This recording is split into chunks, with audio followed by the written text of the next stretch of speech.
continuar. Ya, bueno, buenas tardes, doctora y compañeros. La última clase nos quedamos dentro de las manifestaciones clínicas que se presentan en el síndrome de Mirici. Dentro de estas mencionaba que los principales síntomas iban a ser el dolor en el cuadrante superior derecho, que iba a acompañarse también de ictericia y de fiebre, que eran los más característicos. De igual manera, algunos pacientes podían desarrollar colangitis. Y dentro de los exámenes del laboratorio, lo que se iba a encontrar, bueno, lo más característico iba a ser la elevación de los leucocitos, la bilirrubina y también la elevación de la fosfatasa alcalina. Pásale, por favor.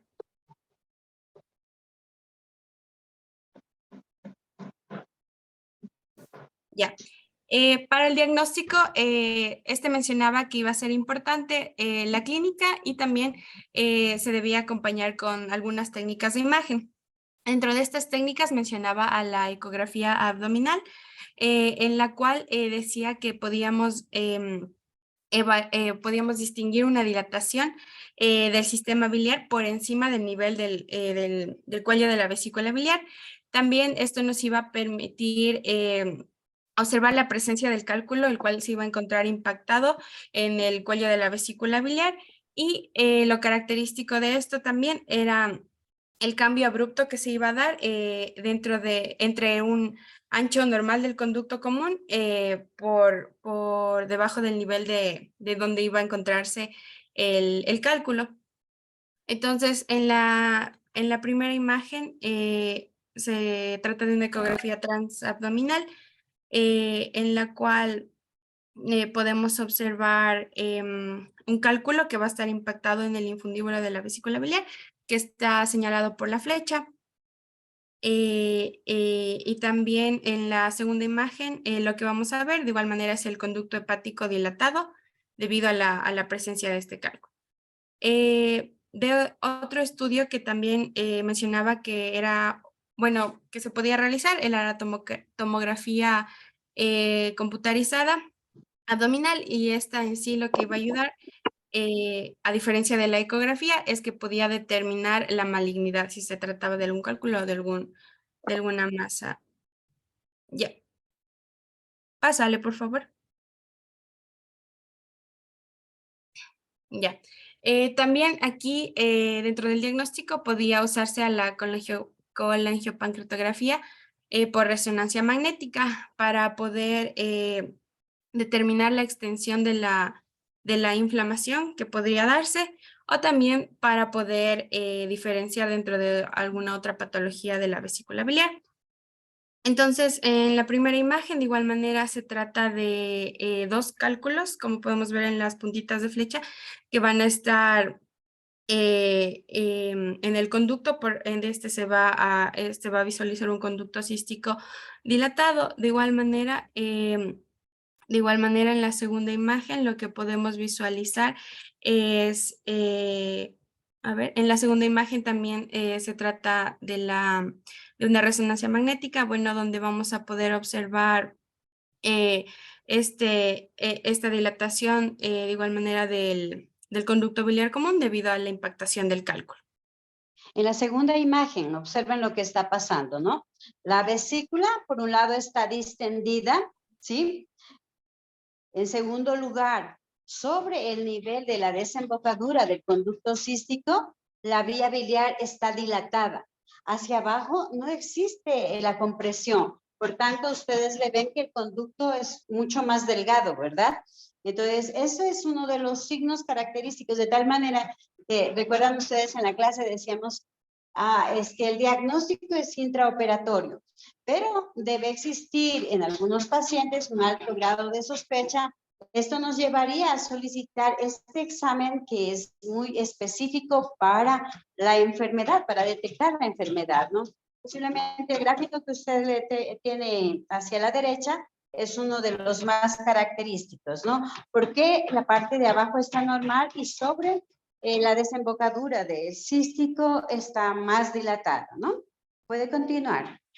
Ya. Pásale, por favor, a la siguiente.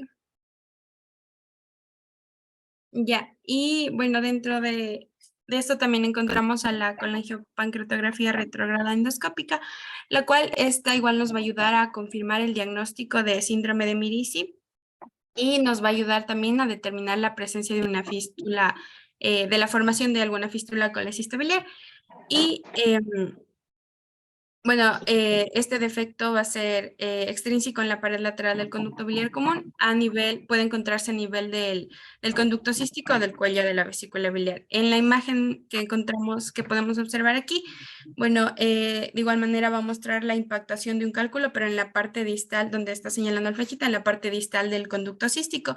Y esta impactación del cálculo también va a estar encontrándose bueno, va a estar obstruyendo lo que es también el conducto hepático común. Va a ser una compresión extrínseca.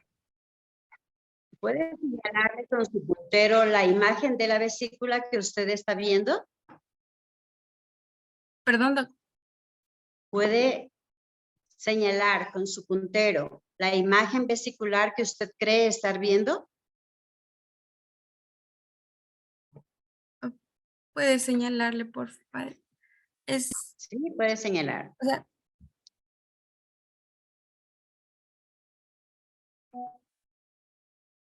sería sobre lo que está la flechita. Es que no tengo el puntero ya, doc. Está compartiendo mi Ya, pero compañera. está bien. A ver, no es que sobre la flechita, lo que tú estás viendo ahí, que está ocupando ya la luz de la vía biliar, ¿sí? Es el cálculo.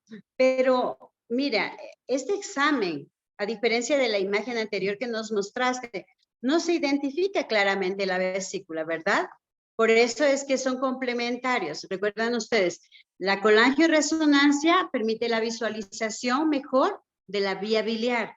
No siempre la pigmenta la vesícula, ¿no? Y cuando hay esta imagen, nosotros decimos, ¿dónde está la vesícula? Porque es algo tan pequeño que intentamos encontrar, intentamos visualizar y no se identifica. Por eso es que el ecosonograma, ¿sí? Puede darte la sospecha, más la colangioresonancia, la confirmación de cómo está la vía y la disposición del cálculo en la vía, ¿no? Más es una vesícula escleroatrófica. Puede continuar. Ya. Pásale a la siguiente, por favor. Ya. Y dentro del tratamiento, dentro del tratamiento, aquí el tratamiento iba a ser quirúrgico y este nos ayudaba bueno, a la eliminación de los factores causales que nos estarían provocando esta vesícula inflamada y bueno, en sí, y el cálculo impactado también. Entonces, como ya les mencionamos anteriormente, la colangiopancreatografía retrógrada endoscópica iba a ser tanto diagnóstica como terapéutica, y como una medida terapéutica mencionaba que esta nos podía ayudar en caso de darse esta obstrucción, podía ayudar a la descompresión biliar mediante la colocación de un stent en pacientes que puedan estar generando esta obstrucción o la colangitis. Entonces la colocación del stent iba a ayudar en esto. Las ventajas de la colangiopancreatografía retrógrada endoscópica han variado con el tiempo, ¿no? Capaz que ellos hablan de que, los endoscopistas, hablan de que el procedimiento permitiría tratar a un paciente con síndrome de Mirici porque van a hacer litotripsia y podrían fragmentar el cálculo, no en una, sino en varias sesiones. Más, ¿qué pasa? Dejan un remanente en esa pared vesicular y no la destruyen, ¿verdad? Entonces, aparentemente queda tratado. Pero usted mismo habló sobre la posibilidad, o uno de sus compañeros habló sobre la posibilidad de litiasis única y cáncer de vesícula biliar. Esa asociación puede darse, ¿no? Es por eso que les decíamos, una opción de tratamiento puede ser la endoscópica, ¿no? Dependerá de de la habilidad del endoscopista para que pueda lograr extraer los cálculos y en realidad sin tener ya una pared vesicular mayor porque toda ha erosionado la pared lateral del conducto y está escleroatrófica, quedaría tratado el paciente, ¿verdad? Sin embargo, como les dije, no siempre tenemos el diagnóstico preoperatorio, ¿sí? Y es en cirugía donde nos encontramos con una vesícula escleroatrófica y el cálculo que ha impactado y ha erosionado la pared lateral de la vía biliar. Sigamos viendo cuáles las opciones más de tratamiento que usted ha conseguido. Ya, pásale, por favor. Ya, y en sí el tratamiento que encontré y que igual mencionaba era que, como ya les mencioné, es quirúrgico, pero lo que sí va a basarse en el tipo de la, en el tipo de la fístula colecistabiliar que podía presentar el paciente debido a la clasificación que ya les mencioné en la clase.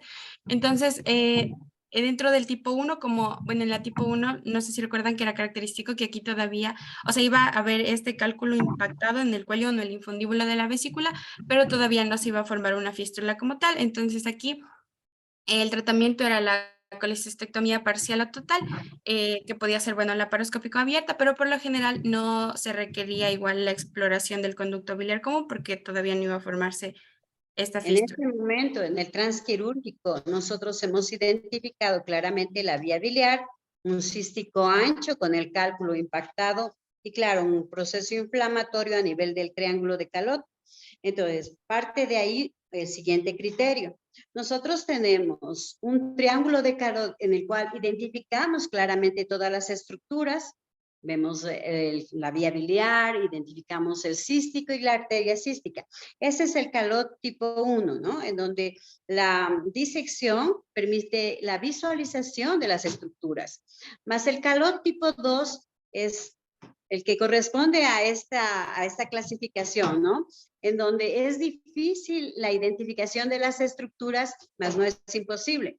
Hay un proceso inflamatorio, agudo, subagudo o crónico, pero el cirujano llega a identificar las estructuras sobre las cuales debemos trabajar, ¿no? Ese cístico ancho, que posiblemente requiere ligadura para su anudar, ¿no? Anudar para luego seccionar ese conducto cístico. El cirujano identificó, a veces nosotros cogemos y abrimos incluso muy cerca de ese cuello vesicular, extraemos el cálculo que está impactado, ¿sí? Y procedemos a hacer la ligadura del conducto cístico. Entonces evitamos ahí tener más novedades, ¿no? Todo parte entonces de un reconocimiento de esa anatomía patológica que puede tener el paciente. Vamos, tipo 2. Ya, en la tipo 2, en cambio, como ya va a haber la presencia de la fístula, bueno, se realizaba lo que es la colecistectomía más este cierre de la fístula. Mencionaba que se va a hacer con una sutura de material absorbible, puede ser de igual manera una colocación de tubo en T o por una coledocoplastia con la vesícula biliar remanente. Ya en el Ya. tipo 3, No, nos quedamos en la 2. Entonces, miren que estamos con una vesícula escleroatrófica y además que generó ya la fístula, ¿verdad? Entonces, nosotros en la disección procuramos mantener, para ustedes sería una parte de esa vesícula que va a ser un pedículo que va a tapar ese sitio o ese trayecto fistuloso, ¿no? Entonces, la misma pared vesicular va a reemplazar esa parte del conducto que ya no existe. Eso se llama plastia de la vía biliar con remanente vesicular. Cuando hacemos esto, siempre es indicativo dejar un drenaje. Ustedes saben que el drenaje puede ser intraluminal, podría ser un stent, pero eso no lo tenemos siempre a disposición. Por tanto, deberá ser una sonda de drenaje biliar, que es la sonda de Kerr, ¿verdad? El sí, tipo 3. ya. El tipo 3, en cambio, aquí ya va a ser la coledocoplastia o ya se podía realizar una anastomosis bilioentérica, la cual, es decir, esta conexión entre dos cavidades, la cual podría ser coledoco-duodenostomía o colecisto duodenostomía. Y esto dependía según el tamaño de la fístula y aquí no estaba indicada la sutura de la fístula como en la tipo 2. Ya. Y en la tipo 4, en cambio, aquí de igual manera ya se prefería la anastomosis bilioentérica y ya no la coledocoplastia, y la cual se iba a realizar aquí más era la anastomosis de la coledocoyuntural enostomía, debido a que en la tipo 4, no sé si recuerdan, ya iba a haber una destrucción completa de la pared del colédoco. Ya, pásale a la siguiente, por favor. Es importante el dato que usted da, aunque la bibliografía no me gusta mucho, ¿sí? Es del 2021, no es de su libro, ¿verdad? Porque colédoco y eyunostomía, sencillamente, ya no hacemos, eso pasó a la historia. Entonces, es que esta generaba, bueno, pues genera la posibilidad de estenosis, ¿no? Entonces, son casos muy seleccionados los que permiten realizar este procedimiento, más está indicado. En el tipo 4, si usted identifica los trayectos fistulosos, en primer lugar, tenemos que cerrar, ¿no? En la clase anterior, nosotros veíamos hacia dónde nomás se formaban los trayectos colecisto-biliares, los trayectos fistulosos, colecisto-entéricos, ¿verdad? Solo será hacia duodeno, hacia estómago, hacia yeyuno, es que el segmento del tracto gastrointestinal, el cierre de esa fístula. Y cuando eso ocurre, nuestro paciente posiblemente antes que colédoco duodeno sea candidato a que hagamos una hepático yeyunostomía, ¿no? Ustedes se acuerdan que en la parte alta sí está dilatada, ¿sí? O sea, ¿recuerdan el gráfico o la imagen derecha en la que nos detuvimos a explicar? Esa parte del colédoco está dilatado. Eso es del hepático común, porque sobre el conducto cístico, ustedes ven que está dilatado. Entonces, esa parte la vamos a utilizar para el hepático yeyunoanastomosis. Porque si ustedes igualmente recuerdan la parte distal, puede no estar dilatada y ser normal. Y esa no nos da para realizar una colédoco-duodeno, ¿no? Entonces, nos tenemos que asegurar un mejor drenaje de la secreción biliar a través de la derivación que escojamos, ¿sí?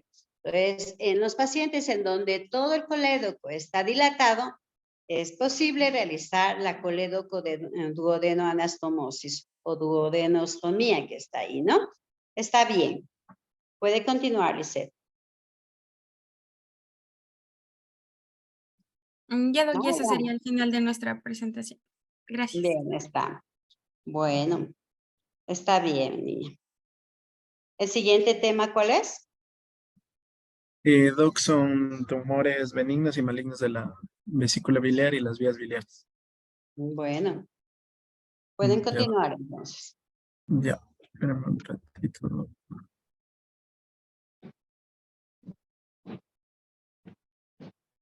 Ya. Sí se ve la pantalla, me confirmo, por favor. Sí se ve. Se ve, Alex. Ya, gracias. Chicos, ya, listo, Doc.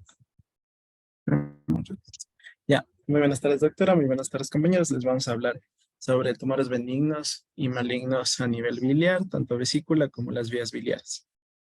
Gracias, ¿no? Sí. Entonces, este es el contenido del día de hoy. Vamos a hablar sobre pólipos vesiculares, quiste de colédoco y los dos cánceres a nivel vesicular, el carcinoma vesicular y el colangiocarcinoma a nivel de vías biliares. Entonces, vamos a hablar del primero. La poliposis vesicular básicamente se la define como masa o masas hipertróficas celulares que nacen desde la parte interior de la mucosa vesicular y que por lo tanto se proyectan, como ven en esta imagen, desde adentro hacia la parte vacía de la vesícula como tal, y que en la mayor parte de los casos la poliposis llega a ser benigna y que hay unos criterios que ya les voy a mencionar a continuación, en las que se las considera como poliposis maligna, pero en la mayor parte son benignas en su mayor porcentaje. La poliposis vesicular epidemiológicamente pues representa alrededor del 3 hasta el 7% en la bibliografía de Schwartz, y en Savistton en cambio mencionan hasta el 13% en la población general.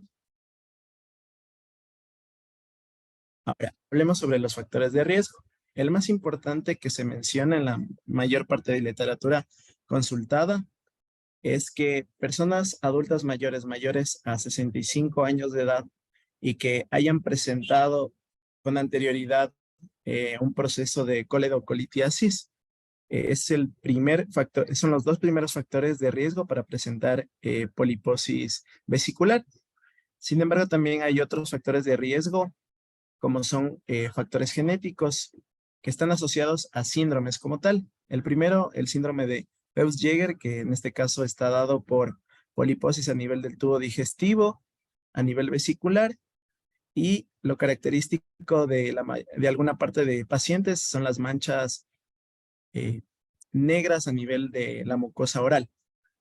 Y por otro lado, el síndrome de Gardner, que en cambio es un síndrome un poco más florido en clínica, en donde, como les muestra esta imagen, hay poliposis también a nivel del intestino, también puede ser a nivel del estómago, a nivel vesicular, acompañado con otras hipertrofias como son quistes epiteliales, tumores desmoides, osteomas o incluso dientes supernumerarios.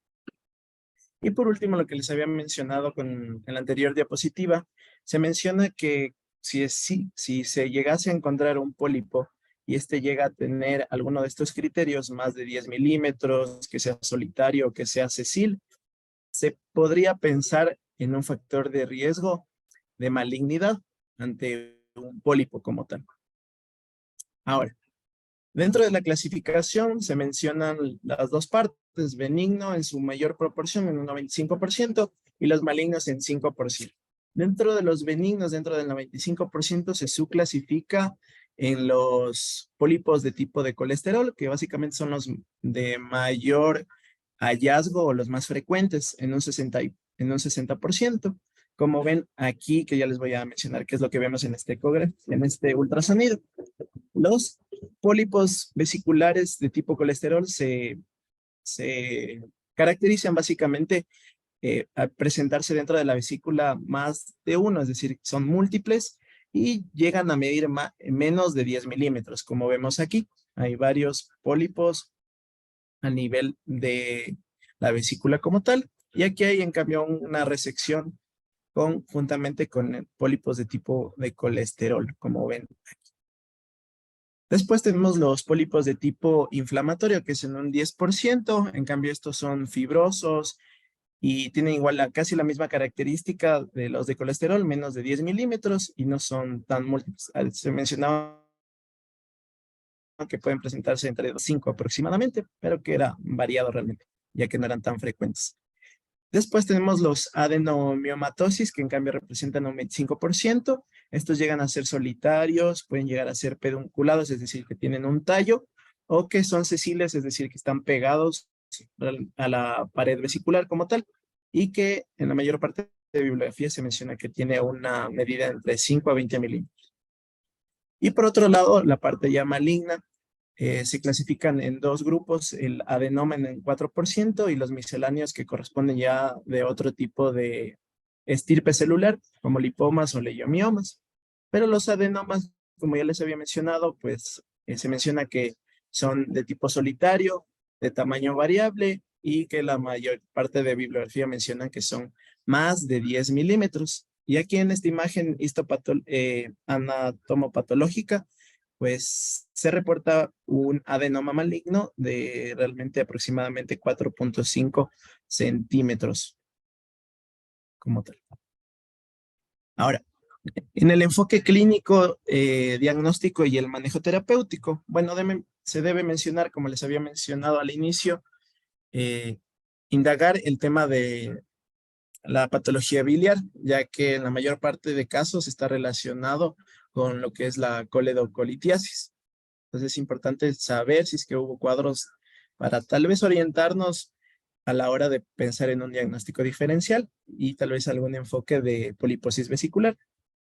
También se debe mencionar que en la poliposis vesicular y en las otras patologías que ya les vamos a comentar, en su mayor parte son pacientes asintomáticos. Y en la poliposis, el hallazgo de pólipos a nivel de la vesícula llega a ser accidental en la mayor parte de los casos.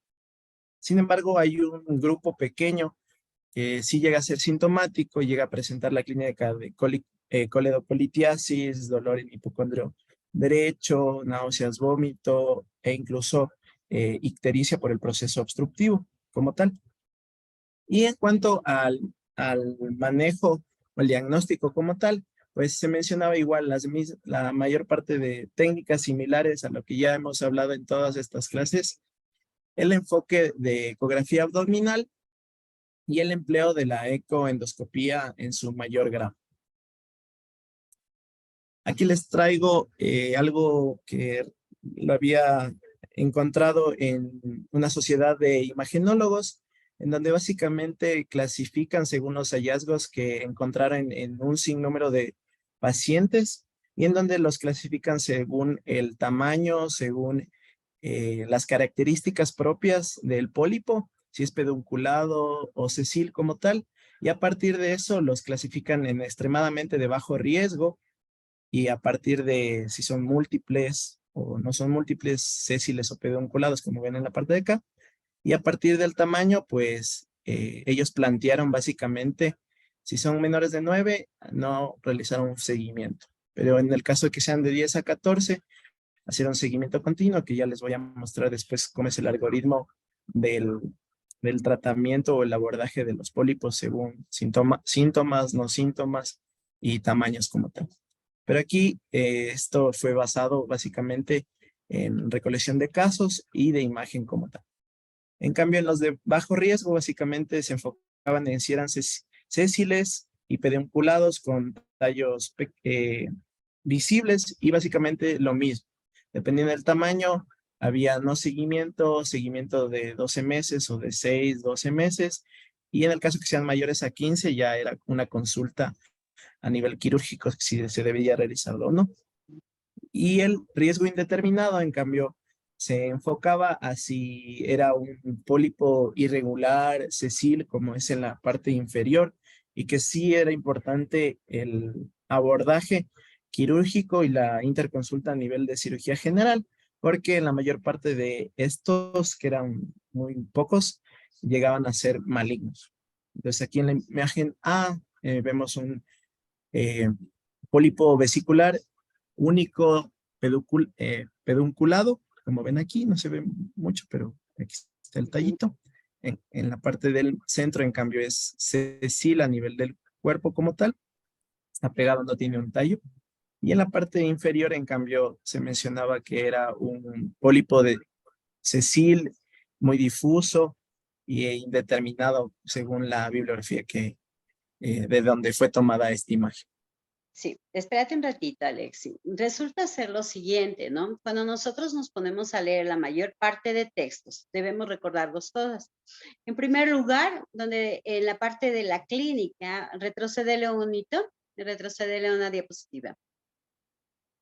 ¿Sí? Entonces, aquí nos pone, y él ha puesto incluso, la mayor parte de veces es asintomática, ¿sí? Y suele ser un hallazgo incidental. Y es que el paciente puede consultar por un dolor abdominal inespecífico y claro, la mayor parte de médicos decimos, sí, hágase hacer un eco, ¿verdad? Pero cuando indagamos sobre la sintomatología relacionada con patología biliar, esta no existe. Entonces, en busca de identificar una etiología, la mayor parte de veces se llega a diagnosticarlos, pero estos son asintomáticos, ¿no? Miren, ay, es que me duele la parte baja del abdomen hacia el lado izquierdo. Y el ECOTAS le reporta la presencia de los pólipos vesiculares. Otro elemento que incluso recalcó y separando lo benigno de lo maligno, Alexis, es que la mayor parte de ellos suelen ser benignos. Entonces, nos pasamos hacia el consenso de los tipos de pólipos. Y eso es bueno porque resulta ser que esa es una actualización que ustedes tienen como parte de esa bibliografía que es interesante, ¿no? Aún el tamaño de los pólipos nos exige que nosotros hagamos un seguimiento y a través de este consenso que ha conseguido Alex, nos indican los tiempos de seguimiento. No todos lo tienen el conocimiento, ¿no? Más es importante que nosotros lo identifiquemos, porque en la mayor, con la mayor parte de cirujanos decimos, bueno, menos de 10 milímetros, vamos a hacer el seguimiento. Y partía de que, sí, a los 6 meses, vendrás el año, ¿no? Pero en cambio, ahí nos ponen específicamente, dependiendo de los tamaños, cada qué periodo nosotros debemos hacer el seguimiento. Vuélvele a poner, de tal manera que nuestro paciente, con o sin síntomas, va a tener que ir a la consulta para que nosotros verifiquemos si aumentó el tamaño, se mantiene como tal. Porque muchas veces sí, fue un hallazgo incidental y sencillamente no hacemos nada, ¿verdad? La mayor parte de médicos lo hacemos así. Sin embargo, cuando el pólipo es sintomático, es necesario operarlo. Entonces, nosotros tenemos que discernir, sí tiene pólipos en la vesícula según el estudio ecosonográfico, pero debemos con la clínica saber decir, ¿es este el causante del dolor? Y si ese es el causante del dolor, pues tenemos que extirparlos. Menores de 10 milímetros decíamos no, pero si están causando síntomas, porque hay hipocondrialgia derecha, hay intolerancia, y mucho depende de esta característica imagenológica que nos está mostrando en la diapositiva, ¿no? Cuando se nos dice, mire, este pólipo, aparte de que es sésil, está ubicado en el infundíbulo o en el cuello vesicular. Y entonces resulta ser que el movimiento del mismo pólipo con el flujo biliar puede causar lo que se traduce como un cólico, ¿no? Porque está moviéndose y está dificultando la evacuación total de la secreción biliar. Cuando estamos entonces con pólipos mayores a este tamaño, siempre tenemos que alertar a la posibilidad de una neoplasia, ¿no? Si bien no es muy frecuente, pero tendríamos que operarlo. Alexi también nos mostró una imagen interesante donde existe la combinación de colelitiasis con la poliposis. Y muchos de estos cálculos son estudiados desde el punto de vista histológico e incluso químico, y se ha encontrado que en el centro del pólipo, en el centro del cálculo está un pólipo. Y recuerdan otra vez, los pólipos sésiles se pueden desprender y ser esta la parte central del cálculo que va a formarse, porque no se evacúa en su totalidad. ¿Sí? Entonces, la patología mixta puede existir. Cuando nosotros estamos operando, la idea después de sacar la vesícula es de que siempre deberíamos abrir la vesícula, pero claro, abrimos, a veces no queremos ampliar la herida del ombliguito para sacar la vesícula y la terminamos abriendo y no realizando una apertura como la que hacen los médicos de histopatología, ¿verdad? Y a veces mandamos trozos de vesícula y no el órgano completo, o no el órgano completo seccionado desde el punto de vista histopatológico. Cuando hacemos la colecistectomía, cobra importancia la resección del ganglio, ¿no? Del ganglio cístico, para identificar ante la eventualidad de que exista alguna formación neoplástica, también determinar el estadiaje. Más o menos eso como conclusión. ¿Sí escucharon? Estoy como en el teléfono y de repente me siento un poquito sola. No puedo ampliar mucho. Voy a ver si ya puedo ampliar en la computadora, ¿sí? A ver, puede continuar, Alex. Ya, doc. Sí, se le escuchó. Ya, doc. Entonces, seguimos. Bueno, ya la doc ya lo había mencionado, cómo es el abordaje, y aquí les muestro básicamente este algoritmo en donde a partir de si tenemos un pólipo vesicular con síntomas, como dijo la doc, en este caso sí hacemos intervención y hacemos colecistectomía laparoscópica, pero en el caso que sean asintomáticos, según la bibliografía mencionaba que siguiente escalón a decidir en esta escala de decisiones es el tamaño. En algunas bibliografías mencionaban que tenían como corte 6, otras 10, pero se tenía en cuenta que si hay factores de riesgo que ya habíamos mencionado anteriormente, o tal vez hay litiasis asociada, un pólipo sesil o solitario de crecimiento rápido indeterminado, pues es importante realizar una colecistectomía laparoscópica. Pero en cambio, si es que no lo hay, es de menor tamaño, pues se deben realizar estudios y seguimiento. como les había mostrado en ese estudio que lo hicieron este grupo de radiólogos como tal.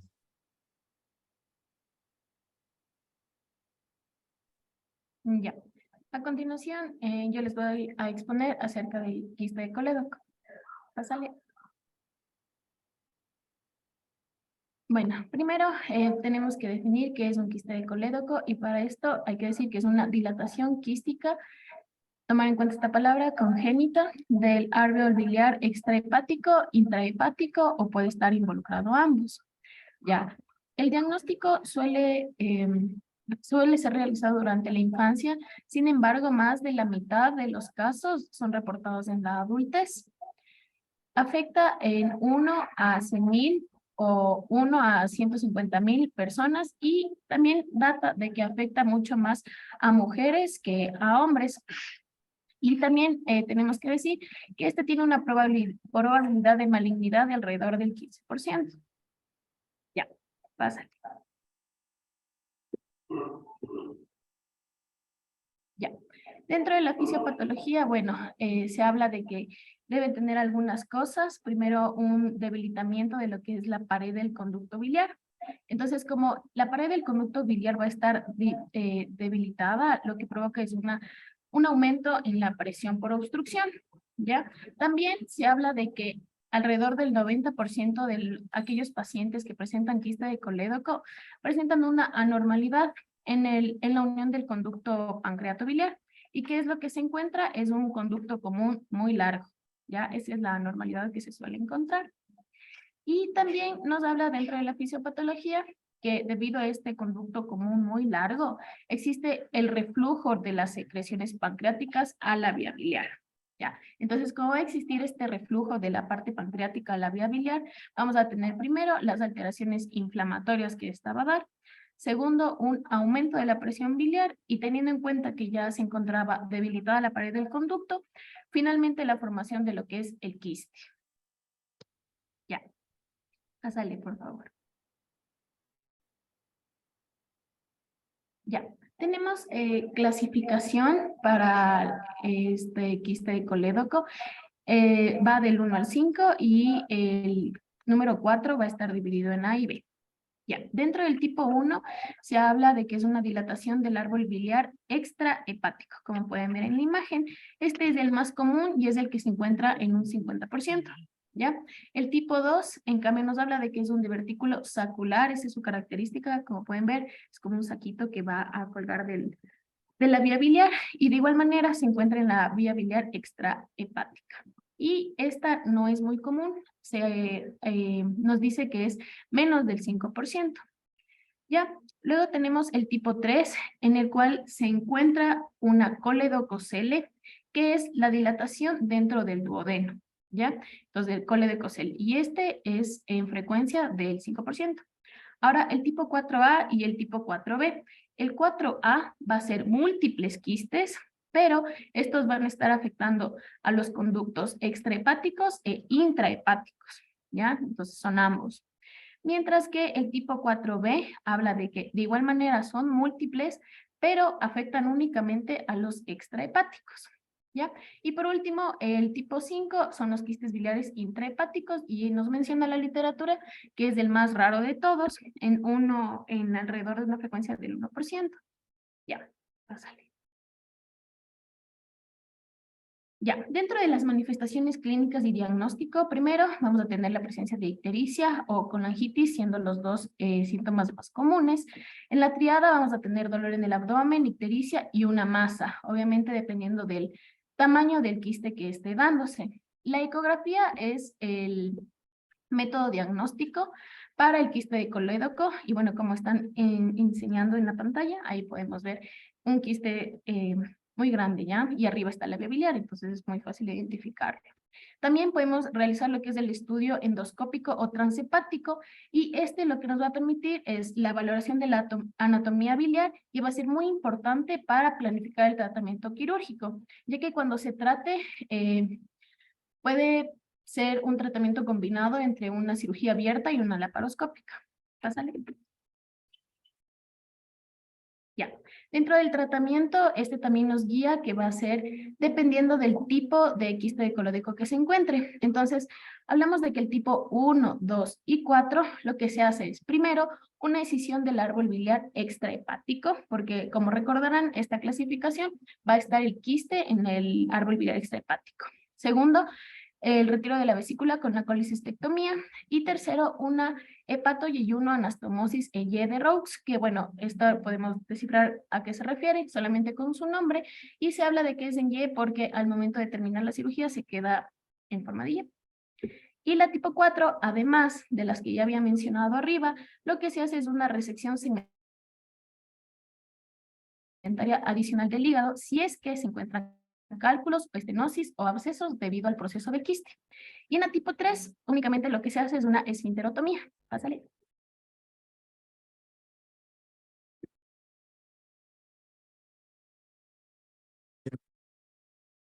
Ahora les voy a hablar sobre ya la parte tumoral. Entonces, el primero es el tumor vesicular, que básicamente es una enfermedad maligna, invasiva, rara y de mal pronóstico.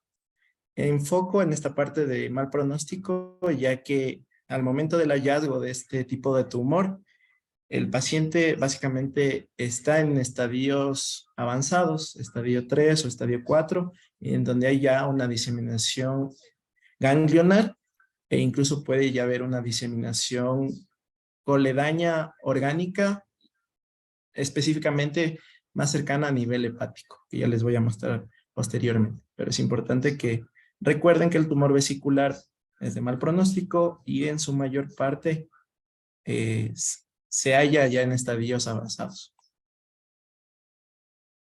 Dentro de la epidemiología se menciona que el grupo etario más frecuente en la que se encuentra este tumor a nivel vesicular es entre la sexta y séptima década y que afecta de 2 a 3 veces más en el grupo femenino versus al grupo masculino. Y se mencionaba también en la literatura que la mayor parte de pacientes que presentaban este tipo de cáncer eran nativos de América o inmigrantes, a diferencia de otros continentes, posiblemente por su estilo de vida y también por lo relacionado al tema de la patología biliar. Ahora, lo más, también algo clave que se mencionaba es que la colelitiasis y la coledocolitiasis están muy relacionadas con el cáncer vesicular. Básicamente se menciona que los pacientes que tuvieron tumor vesicular, en la mayor parte, en un 95%, llegaron a tener un cuadro previo litiásico. También se menciona que al tener esta patología de base, la mayor parte de bibliografías mencionan que este paciente llega a tener 7 veces de riesgo de presentar a futuro una patología tumoral. Y también se mencionaba en otra bibliografía que si se encontraban litos mayores a 3 centímetros, el riesgo aumentaba a 10 veces de presentarlo. Ahora, también está relacionado con estas patologías que ya hemos hablado. Un pólipo solitario, sesil, mayor a 10 milímetros, indiferenciado, de crecimiento anormal, puede llegar a desencadenar a futuro una malignidad vesicular. También se menciona que la inflamación a larga data, es decir, que exista un cuadro de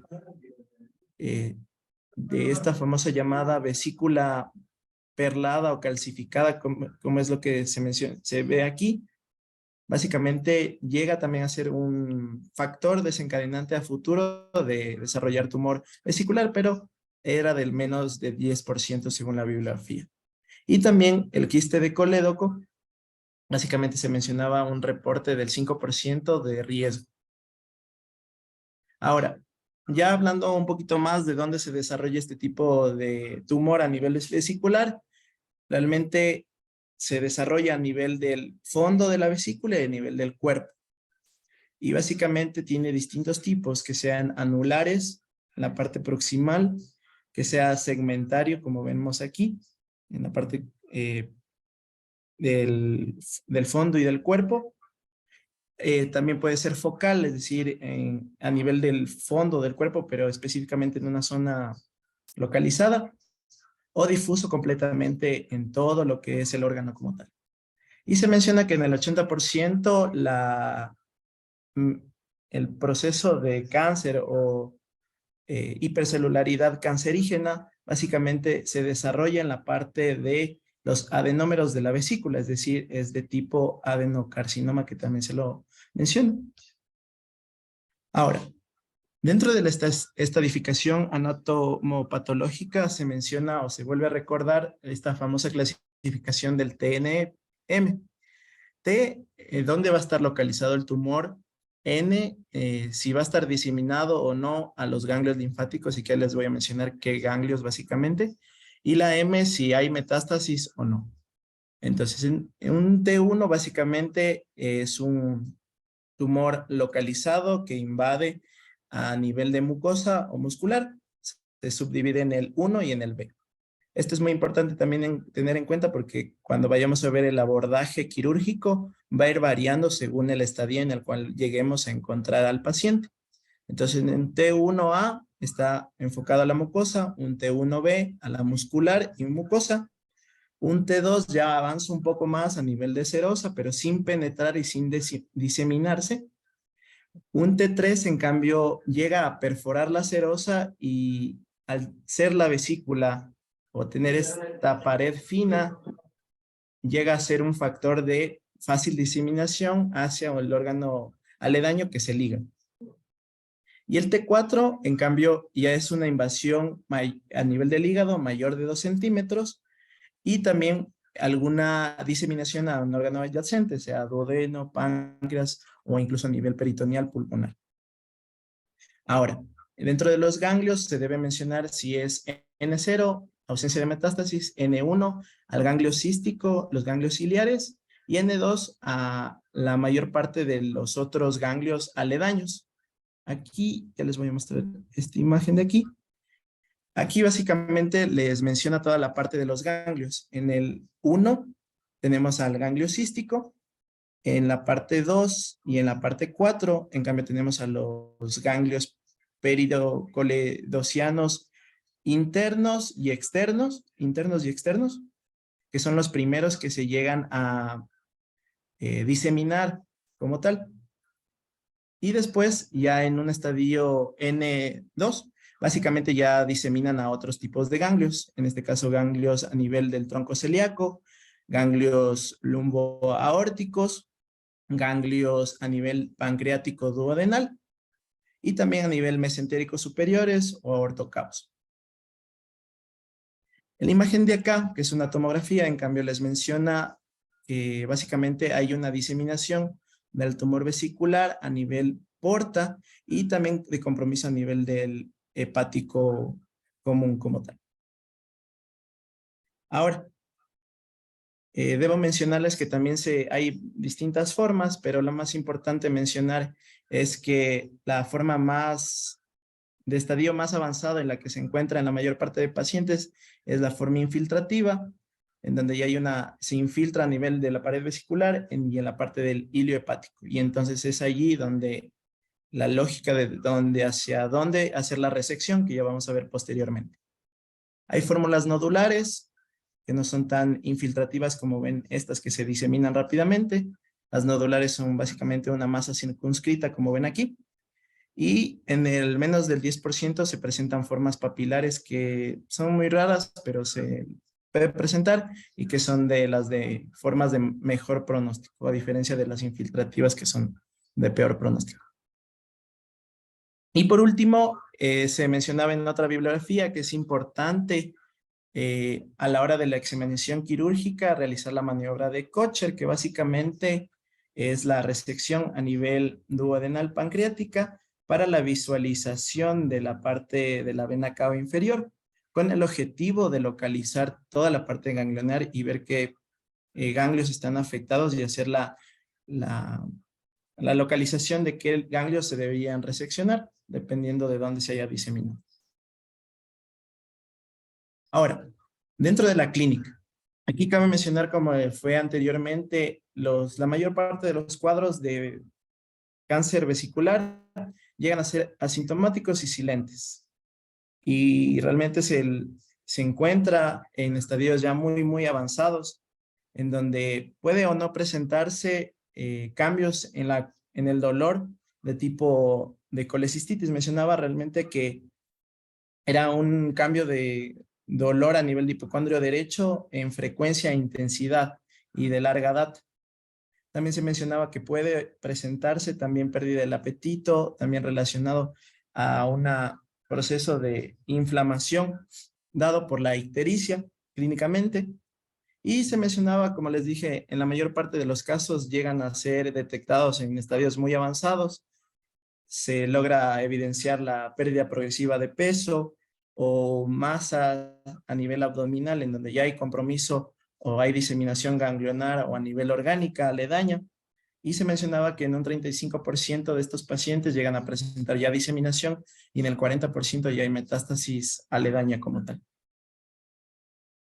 Para dentro del diagnóstico, pues cabe mencionar que en cuanto a la analítica no es una prueba de diagnóstico, pero sí se menciona que da ciertos datos de signos avanzados de la enfermedad, disminución del hematocrito y de la hemoglobina, hay anemia asociada al cuadro de tumor vesicular, estados de hipoalbuminemia, aumento de las bilirrubinas o de la fosfatasa alcalina, tal vez, por relación o invasión a nivel hepático incluso, o por el proceso inflamatorio tumoral, aumento de los leucocitos, y en ciertos casos llegan a tener niveles elevados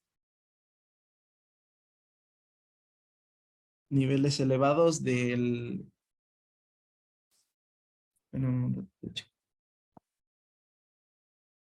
niveles elevados del antígeno embrionario, carcinoma embrionario, y de este antígeno Carcinoma 19.9. 19.9. Ya. Ahora, dentro de los estudios de imagen, el inicial se mencionaba que era la ecografía, que tiene una sensibilidad del 70 al 100% y que básicamente tenía relación para el estudio de alguna masa heterogénea, irregular, o al momento de que hablábamos anteriormente de los pólipos solitarios sésiles mayores a 10 milímetros, o engrosamientos asimétricos, como pueden ver en esta imagen de ecografía. También tenemos otros estudios de imagen, como es la tomografía y la resonancia, que tiene una gran utilidad para saber hasta dónde está extendido el tumor, si hay metástasis. ¿No? Ajá, para el estadiaje y para ver a qué órganos está extendido o si son metástasis. Porque básicamente la ecosonografía era el mejor examen para valoración de vesícula, ¿verdad? Y entonces, bueno, es tan bueno que reúne todos los criterios como para diagnosticar un cáncer vesicular. Las características de la imagen, las que presentaste tú en la diapositiva anterior, son muy específicas en el sentido de que el imagenólogo trata de diferenciar qué existe ahí, más tiene esa imagen que ya nos la reporta como posibilidad de cáncer, ¿no? Mira, a través de el examen básico que es el estudio ecosonográfico. La tomografía, la colangio y todo esto ya es para ver la extensión o la invasión de la tumoración, ¿no? Entonces, mira, como el examen tan básico que es la ecosonografía bien realizada, nos orienta mucho. Otra, muchas veces, mira lo que está pasando en el hospital, ¿no? Si me han escuchado, ¿dónde está la ecosonografía? ¿No es cierto? No llega el paciente con el eco. Y cuando llega, muchas veces están aceptándose ecosonogramas de varios años atrás, de antes de la pandemia. Entonces, ¿por qué ahorita, ¿cómo se llama? Les menciono esto. Porque en la mañana veíamos al paciente, a un paciente con una coledocolitiasis, cálculos grandes en una vía biliar dilatada, el paciente con una colangitis severa, ¿sí? Más esa colangioresonancia era del 2022, ¿sí? Y claro, que se le opera al paciente y no se encuentran esos cálculos gigantes, sino un cálculo muy pequeño distal. Entonces, ¿cómo esa valoración de la imagen debe ser actual, ¿no? Yo quiero atenderle al paciente y quiero una imagen actual para hacer el mejor de los diagnósticos. Es como una fotografía. Hace 5 años mi persona diferente a cómo estoy ahora, ¿verdad? Entonces, eso tenemos que, como le digo, difundirlo entre nosotros, porque muchas veces aceptamos exámenes que no son de un último periodo y eso nos puede generar muchos problemas, ¿no? A veces decimos, sí, es solo colelitiasis, pero no, y el más del colelitiasis, eso posiblemente no lo tenemos con exámenes que son antiguos, ¿no? Igualmente en esta patología, ¿no? Recuerden, un pólipo no evaluado. Sí, me diagnosticaron cuando era joven de un pólipo, pero nunca se hizo el seguimiento, ¿sí? Y resulta ser que ahora, 10, 15 años atrás, nos traen exámenes el primero y el actual, que es tremenda diferencia, ¿no? Entonces, muchas veces hay colegas que dicen, no, mira, son varios los pólipos, yo prefiero sacarlos, ¿sí? El paciente tiene algo de sintomatología, y si se siente así más seguro, y si el paciente acepta todos los riesgos que conllevan un procedimiento, entonces se lo hace. Más siempre toca informarlo, ¿no? Sobre todo cuando es 1 o 2 pólipos muy pequeñitos, son de seguimiento, peor asintomáticos. Pero como en esto, en la imagen mal interpretada, Alexis, mire, cuando estábamos viendo, o con Milena mismo, cuando veíamos a la paciente del pseudoquiste, ¿sí? La doctora le hizo la ecosonografía y nos interpretó la imagen vesicular como barro biliar, ¿verdad? Y ella le cambiaba de posición, esa imagen no variaba. Sí se recuerdan ustedes, ¿verdad? Y cuando quería identificar la vía biliar, tampoco la vio la vía biliar y dijo, esto de acá es el duodeno. Y es un médico que tiene bastante experiencia. Sin embargo, las imágenes para ella no eran claras. Me dice, no, dice doctor Ali, mejor pídale la colangioresonancia. Y fue así que se pidió la colangioresonancia y se identificó, miren, con mucha claridad el quiste del coledo. Más, ¿se acuerdan? Que les digo, no siempre la colangioresonancia me da la imagen de la vesícula, ¿no? O al menos las imágenes que nos mandan como impresas en la placa. A veces no mandan el disco y resulta ser que ¿dónde está la vesícula? Ellos tampoco identificaron un proceso tumoral en la vesícula, ¿no? Entonces, el trabajo es en equipo en realidad. Lastimosamente, a nivel de sector público tenemos que adaptarnos. ¿A qué? A que en un lado hagan ecosonografía, en otro resonancia, en otro endoscopía, y nosotros terminamos operando. Pero va a haber situación, el paciente tiene alguna novedad donde se requiere más estudios de imagen, otra vez sigue diversas partes para obtener el examen o su elemento terapéutico, posiblemente si es endoscópico. Entonces, lo que en algún momento comentábamos es la inversión en recursos humanos y en tecnología, lo que requiere nuestro país, ¿no? Al menos a nivel de salud, eso es lo que requiere. Puedes continuar, Alex. Ya, Doc. Listo. Bueno, aquí en estas imágenes, tanto a la izquierda como a la derecha, se menciona que hay una invasión hepática relacionada al tumor vesicular en estas dos partes de aquí centrales, a nivel iliar del hígado como tal. Y en la imagen del centro, en cambio, ya se mencionaba ya un estadio 4 de este paciente, en donde ya había una diseminación no solamente a nivel hepático, sino ya a nivel pancreático e incluso a nivel duodenal. Ya, ahora, dentro del tratamiento, por excelencia es la resolución quirúrgica, pero va a depender mucho de en qué estadio esté el paciente. Se mencionaba que en un estadio T1, es decir, recordando a esta tabla que les había mencionado, la T1 estaba relacionada a que el tumor estaba a nivel de mucosa y a nivel muscular. Se mencionaba que era mejor la colecistectomía simple si estaba solamente localizado a nivel de la mucosa, es decir, una T1A. Posteriormente, ya si es un estadio T2, cambia la estrategia, se suma algo más. Ya no es una colecistectomía simple, sino ya se la llama una colecistectomía radical o extendida, en donde incluye, aparte de la extracción vesicular, la parte de diseminación o los ganglios que fueron diseminados, es decir, una linfadenectomía, más una hepatectomía lobar, que ya les voy a mostrar posterior unas imágenes. Ahora, en cuanto a la hepatectomía lobar, se mencionaba que antiguamente se hacía una resección de Glenn, que básicamente era una resección atípica de 1 a 2 centímetros a nivel del hígado como tal. Pero que actualmente, por la zona en donde invade este tipo de tumor vesicular a nivel hepático, pues se hace una resección a nivel del segmento 4 y del segmento 5, que ya les voy a mostrar a continuación. Y por último, en un T3 y en un T4, se mencionaba que dependía mucho, pero que si había una extensión o una invasión mucho más allá del hígado, es decir, a nivel peritoneal o a nivel pulmonar, realmente no estaba indicado el tema de la colecistectomía radical o extendida. Y en otras bibliografías mencionaba que si tal vez era solo coledaña a nivel hepático, tal vez se podría aumentar la resección de los segmentos, ya no solamente el 4 y el 5, sino ya hasta el segmento 8. Ya les voy a mostrar aquí una imagen. Esperen un ratito. Ya. Aquí básicamente están las imágenes en donde les muestra lo que se realizaba y lo que se hace actualmente.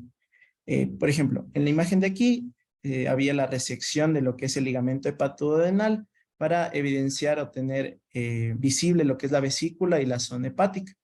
Y posteriormente, lo que se hacía antiguamente era la resección de Glenn, que era una resección atípica a nivel del hígado como tal, pero que actualmente por este evento localizado a nivel del segmento 4, que está en la parte de aquí, y el segmento 5 a nivel hepático, básicamente actualmente se hace la resección de esas zonas conjuntamente con la colecistectomía y la linfadenectomía como tal. En cambio, aquí en las imágenes de acá abajo, en cambio les muestra lo mismo. Y aquí la sección en cuña a nivel hepático y también la parte vesicular. También les debía mencionar, me regreso un poquito, en donde mencionaba que algunos pacientes, en el caso de que tenían síntomas obstructivos, se podría optar inicialmente, si era un estadio T1, se podría utilizar los stents metálicos versus a los plásticos más los metálicos para liberar y que disminuya esta sintomatología obstructiva, pero solo en estadios de T1. Por último, ya hablando sobre el tema del pronóstico, como les dije, el diagnóstico realmente es avanzado, es en estadios ya de 3 o 4, en donde realmente ya hay una diseminación muy extensa y por lo cual, según la mayoría de las bibliografías, no era recomendable la resección y por lo tanto se debía optar por el tema de los cuidados paliativos, y en donde se optaba, en el caso de dolor crónico, el empleo de opioides inicialmente orales y posteriormente ya opioides parenterales, ya que al ser un diagnóstico avanzado, estadio 3 o 4, en el pronóstico realmente, como ven en la parte inferior, es un pronóstico muy, muy bajo, menos del 5%, y el pronóstico de vida era de 1 a 3 meses. Sin embargo, si ya son estadios tempranos, un T1, eran los que no eran tan frecuentes al hallazgo en la consulta como tal, tenían un alto pronóstico del 85 al 100%.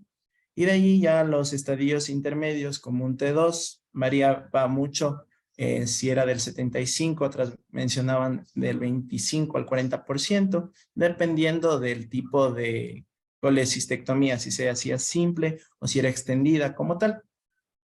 Y en una T3 o T4, como les había mencionado, si es resecable y se hace la intervención, el pronóstico de la supervivencia a los 5 años era del 25 al 50%, según la bibliografía de Schwartz, y en otras, como Savistone y otra bibliografía que consulté, era de menos del 15%.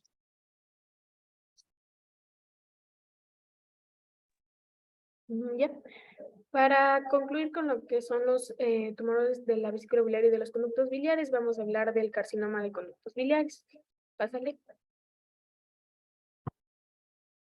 El carcinoma de conductos biliares, o también denominado colangiocarcinoma, es un tumor muy poco común. Este se origina en el epitelio biliar y puede ocurrir en cualquier parte del árbol biliar. Los 2/3 se hallan en la bifurcación del conducto hepático, o sea, es el más común. Se habla de que la resección quirúrgica es la única posibilidad de curación, aunque hay que tomar en cuenta que muchos pacientes ya tienen una enfermedad muy avanzada, por lo que la única opción terapéutica serían los cuidados paliativos, que tienen como fin el drenaje biliar para poder evitar lo que es la insuficiencia hepática y la colangitis. La mayor parte de pacientes con una opción no quirúrgica mueren en el transcurso de 1 año tras el diagnóstico. Ahora, dentro de la epidemiología tenemos que la incidencia es en necropsis es de alrededor del 0,3%. En Estados Unidos se habla de que es incidente en 10,000 personas al año, con diagnóstico de 3,000 casos nuevos por cada año.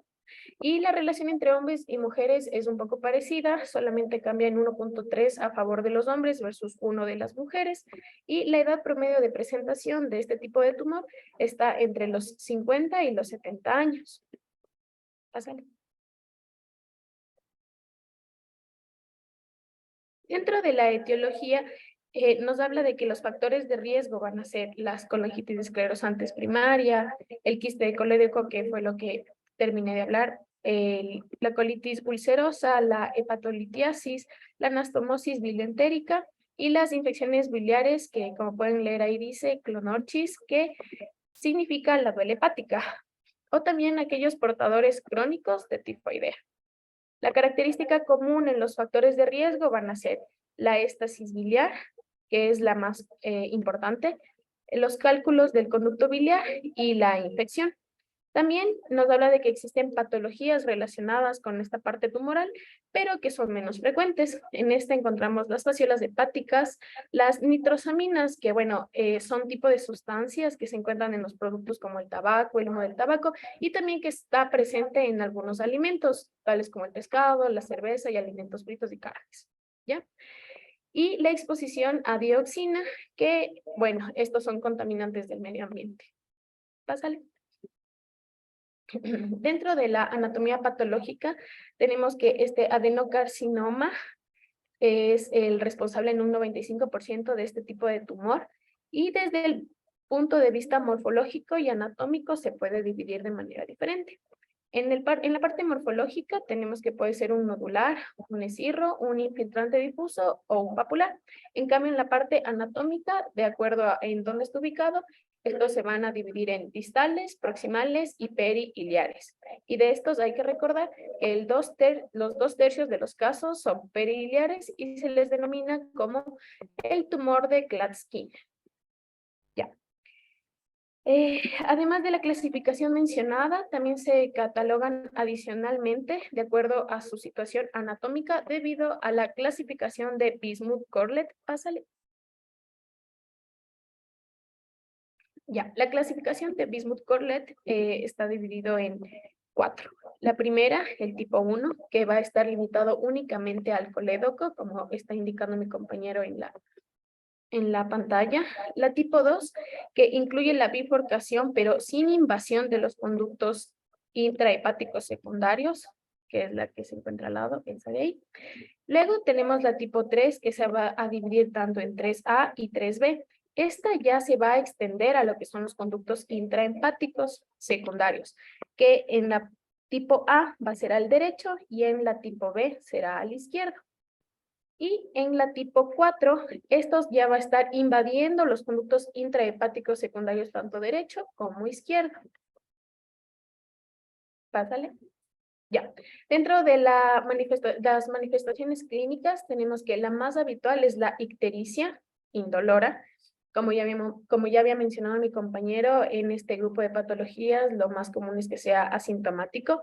Sin embargo, también existen síntomas relacionados, tales como el prurito, el dolor leve en el cuadrante superior derecho, la anorexia, la fatiga y la pérdida de peso, que como sabemos está muy relacionada a la parte tumoral.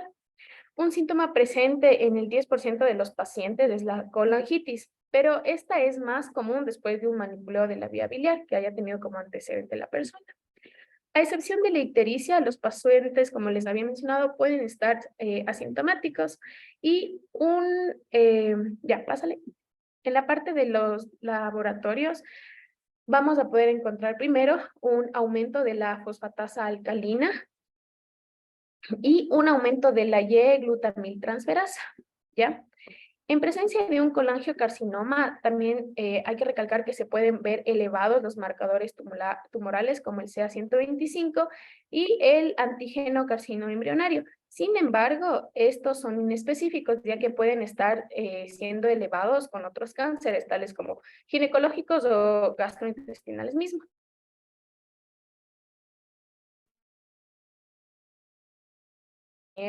Que es del antígeno carcinoma embrionario 19.9.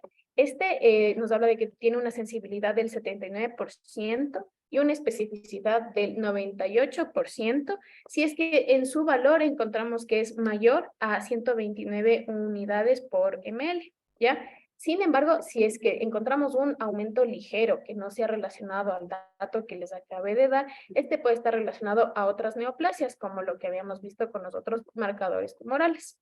Pásale. Ya, dentro de los exámenes complementarios, bueno, aquí vamos a hablar un poco nuevamente acerca de los exámenes que ya hemos visto, hemos conversado, pero que posteriormente les hice una tabla en la cual vamos a saber qué estudio y qué es lo que está valorando. Ya, entonces para este tipo de tumor, lo que se realiza primero es una ecografía y una tomografía computarizada. Para un tumor periliar, se causa una dilatación del árbol biliar intrahepático, pero la vesícula y los conductos biliares extrahepáticos que van a estar distales al tumor pueden estar normales o están colapsados. Entonces esa es la característica, una dilatación en el tumor periliar del árbol biliar intrahepático. Ya. El cáncer de los conductos biliares distales, en cambio, causa una dilatación de los conductos biliares extrahepáticos, intrahepáticos y de la vesícula biliar.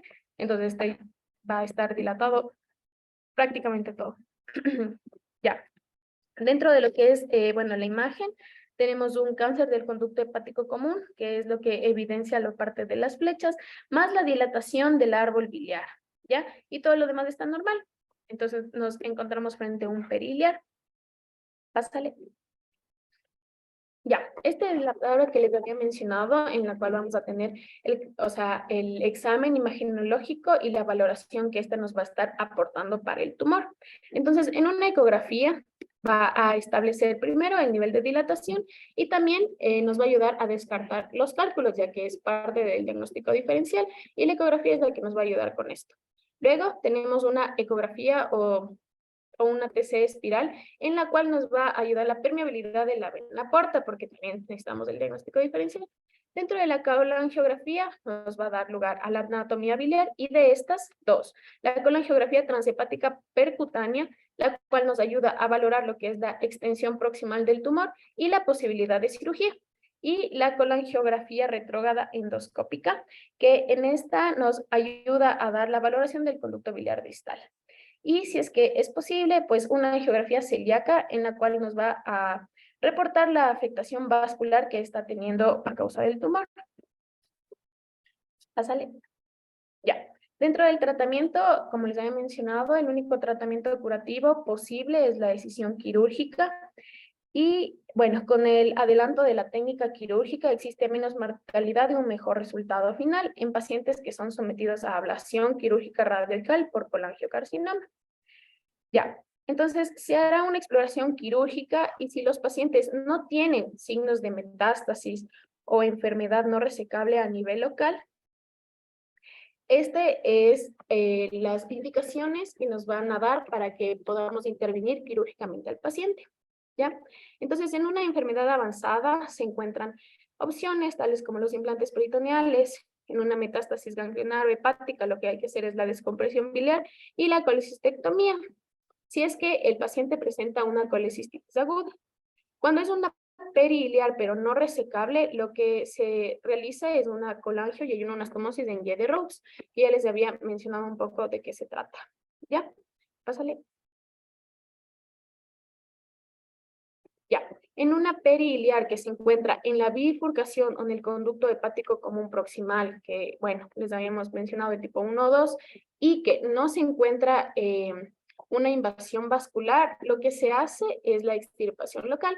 ¿Y en qué se basa la extirpación local? Primero, en la linfadenectomía portal, que, bueno, les había mencionado a mi compañero de qué se trata, la colecistectomía, la escisión del colédoco y la hepatoyeyunoanastomosis bilateral en Y de Rhodes. ¿Ya? Y si es que estamos hablando de un tipo 3A o 3B, que era la afectación de ya los conductos intrahepáticos, también lo que se hace es la lavectomía hepática izquierda o derecha, dependiendo de a cuál está afectando. Pásale. Ya, nos hablaba de que dentro de estos tumores, el distal es el que casi siempre va a poder ser tratado de manera quirúrgica. Y aquí lo que se hace es el procedimiento de Whipple, en donde se da una pancreatoduodenectomía con preservación del píloro, ¿ya? Que es lo que se puede observar en la imagen. Pásale. En la distal, que no es resecable, que no es lo común, pero que se puede dar, nuevamente tenemos que se da la hepatoyeyunoanastomosis en Y de Rhodes, la colecistectomía, puede también darse una gastroyeyunoanastomosis y lo que hace con todo esto es evitar la obstrucción de la desembocadura gástrica, ¿ya? También nos hablamos de las no resecables proximales y distales. En la proximal vamos a tener la colocación percutánea de prótesis con el fin de que de un cuidado paliativo, que era el drenaje biliar, ¿para qué? Para prevenir la insuficiencia, ¿ya? Y la distal con la colocación endoscópica del mismo. Pásale. Ya. Hay que tomar en cuenta que en pacientes con metástasis no se realiza la cirugía.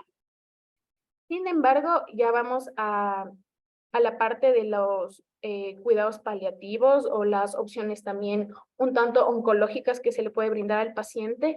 Nos hablaba de que la combinación, porque no pueden ir solas, del 5-fluorouracilo más mitomicina C y la doxorubicina, se ha visto que puede ser eficaz en un 10 a un 30%. A pesar de que estas son combinadas, no son del todo eficaces, porque el tratamiento curativo únicamente es el quirúrgico, ¿ya? La radioterapia tiene también, de igual manera que con los fármacos, ir combinada con la quimioterapia, si no, no se la considera eficaz.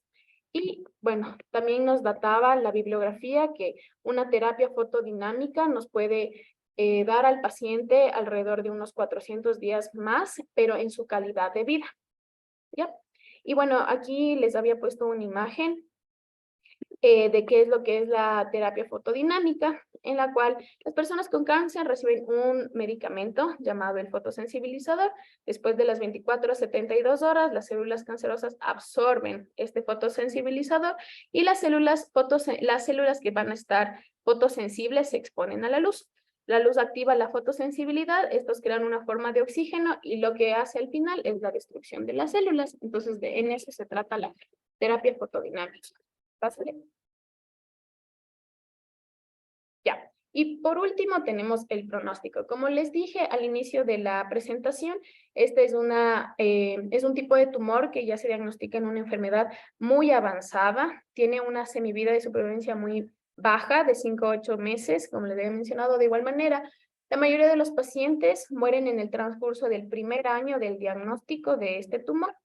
La causa de muerte va a ser tanto la insuficiencia hepática como la colangitis, que era parte de los cuidados paliativos. La tasa de supervivencia a los 5 años es baja, es del 10 al 30%, y de todos estos, el que mejor tiene un pronóstico es el colangiocarcinoma distal, ya que este puede ser tratado quirúrgicamente sin tantos criterios de exclusión. Y eso es todo, Doc. Muchas gracias. Está bien, ¿no? Básicamente lo que estamos viendo en términos generales es que si nosotros evaluamos a un paciente con factores de riesgo, como estos exámenes que ustedes ya tienen conocimiento para qué sirven, cuándo están indicados, nos pueden ayudar, ¿verdad? Lastimosamente, al menos último tema que acaba de dar Milena en relación al cáncer de vía biliar, nos llegan pacientes en una fase avanzada, ¿verdad? En donde prácticamente si nosotros damos tan solo quimioterapia puede ayudar en algo. Más una vez hecho el diagnóstico, el pronóstico a corto plazo en ellos es malo, tanto para cáncer vesicular como para el de vía biliar, ¿no? Entonces, siempre les decía, una vez que se ha identificado la enfermedad, tratar de estar en contacto con la familia e informarles, porque sencillamente estamos a corto plazo de un suceso en su familia, pues en su paciente. Y muchas veces ellos con consultar tarde, porque se les ha dicho que al ponerse amarillos, pues solo les sacan las piedras y ya se curan. O sea, hay muchos factores que dependen de nuestra idiosincrasia, ¿no? Y no siempre es así. Muchas veces la parte quirúrgica también tiene un limitante, ¿no? Estamos viendo esta entidad ya diagnosticada como cáncer, más hay otras que suelen ir a evolución hacia un cáncer. Imagínense, le mandaba un mensaje a Alexis para que las personas que están en la rotación conmigo revisen sobre la hepatitis crónica, ¿no? Que evoluciona pues a una cirrosis y también tiene una alta probabilidad de un cáncer. Entonces, pacientes en quienes la parte quirúrgica tiene su limitante, se hace lo que corresponde, más no todo lo podemos, ¿verdad? Es la evolución de la enfermedad la que nosotros debemos advertir al paciente para que vaya tomando providencia él y su familia, más también en algún momento darles la sensación de lo que estamos haciendo, ¿no? En el sentido de que no se lo está apartando al paciente y sus complicaciones que vendrán en una proximidad, ¿no? Como médicos, frente a estas enfermedades, digo, nuestro deber es dar una muerte digna, ¿no? De estar siempre atendiendo a un paciente, no evadir las responsabilidades y en relación al deceso, ¿no? Es una situación muy especial con estas entidades. Procedimientos que Milena mencionó cuando diagnosticamos cáncer temprano en la parte distal de la vía biliar. Miren cómo el pronóstico puede mejorar y ahí sí nos dice las tasas de supervivencia cuando es posible resecar no solo la parte distal de la vía biliar, sino los órganos que están en contacto con él. Entonces, es el procedimiento Whipple el que permitiría mejorar esos índices de sobrevida, ¿verdad? Un procedimiento encaminado a sacar la parte distal de la vía biliar, el páncreas, el duodeno, ¿sí? Para reemplazarlo con asa yeyunal, la que va a recopilar todos los conductos de drenaje de los órganos que se quedaron sin comunicación, ¿no? Pues si seccionamos la vía, tendremos que conectar el yeyuno, ¿sí? Con el hepático común, posiblemente.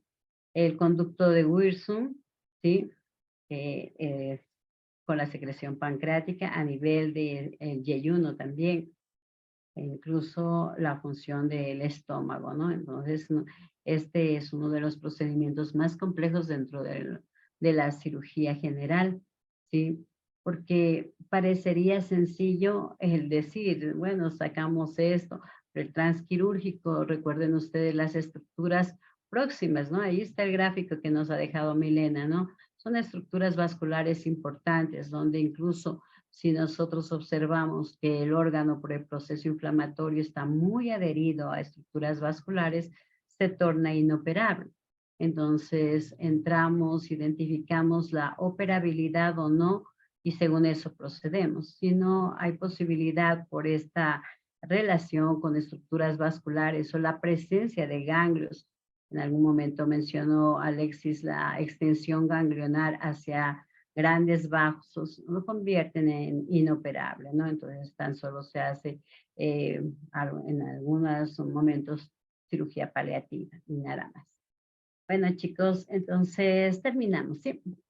Nos vemos la próxima clase. Ya están evaluadas a propósito sus trabajos también. Y espero que la grabación que les había pedido vaya progresando, ¿verdad? Solo eso nomás. Una buena tarde con todos. Chao.